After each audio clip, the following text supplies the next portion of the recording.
Greetings, this is Paul the Poke from paulthepoke.com. Today's topic, trend update, Ezekiel 38 and 39, to capture spoil, March 2016.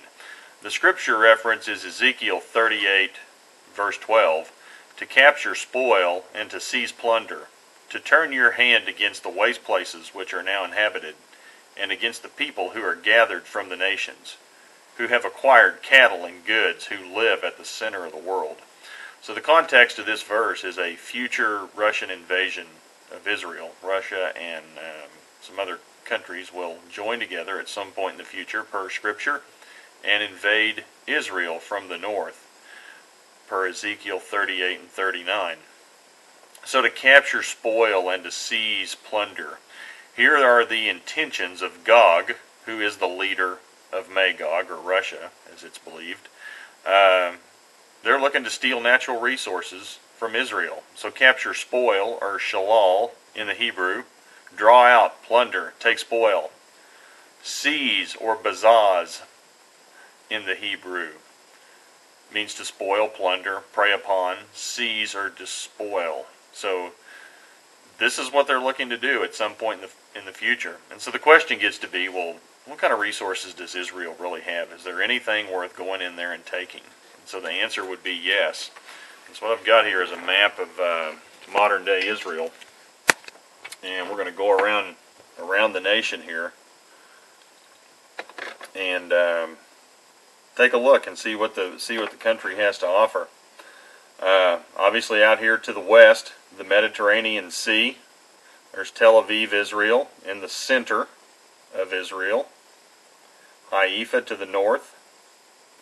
And you got Jerusalem right here. This would be Amman, Jordan to the east. And then up to the north would be Damascus, Syria. And Beirut's a little bit further to the north and west. And so you have Lebanon to the north of Israel and so forth. As of October 2015, vast oil deposits were discovered in the Golan Heights region north of the Sea of Galilee. So here's the Sea of Galilee. If you go to Haifa and go straight east, what I'm circling here is the Sea of Galilee, and this is the area, the Golan Heights, where oil was found in 2015. NASDAQ.com provided the information of that. Also, there were two huge sources of natural gas off the northern coast, the northern part of Israel, and the natural gas deposits were called the Leviathan and the Tamar formations. And it's believed to hold, the Leviathan oil and gas basin in the Mediterranean Sea is believed to hold 1.7 billion with a B barrels of oil, and the basin also holds an estimated 122 trillion cubic feet of natural gas, and that's per Noble Energy and the U.S. Geological Survey. And again, these are off the coast to the west of Israel and the northern part of Israel. Tamar also is believed to hold 7.9 trillion cubic feet of gas, and that's per Noble Energy. So if we go down south, down here, this is the Dead Sea area. We're going to zoom in. All kinds of things in the Dead Sea. Minerals are important for the production of fertilizers and explosives in the Dead Sea area. They include magnesium, bromides, phosphates, potassium, calcium, and chlorides of sodium. Israel's also known as a world leader in diamond cutting and polishing. Technology development is a cornerstone of the Israeli economy.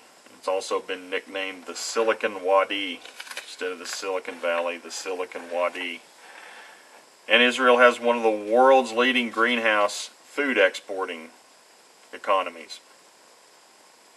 And if you just look at the phrase, to turn your hand against the waste places which are now inhabited, this is an accurate description of the land of Israel prior to the return to their land in the early 20th century. The land was known as a chorba in the Hebrew, And it's a place that's laid waste, ruin, waste, desolation, a desert. And the people of Israel are transforming that. It's not like that anymore. And against the people who are gathered from the nations.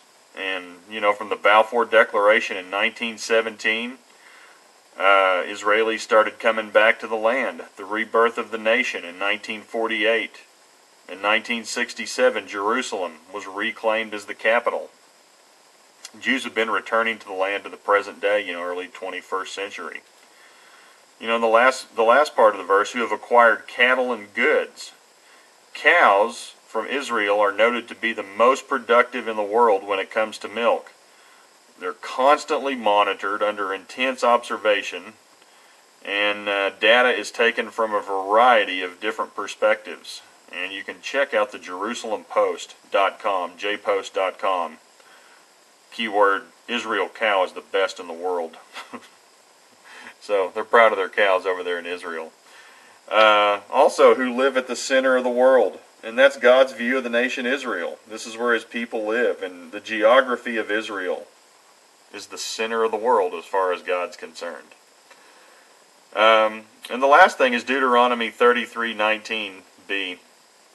For they will draw out the abundance of the seas and the hidden treasures of the sands. Some people believe that that is a reference to more oil. And Issachar is in this area just south of the Sea of Galilee to the west of the Jordan River Valley. It's where I'm circling the cursor.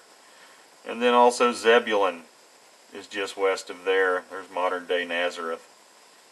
But these two areas right here have been singled out as possible oil-bearing areas. So, if you're interested in this sort of thing, please feel free to check out paulthepoke.com. Thanks for listening. Bye.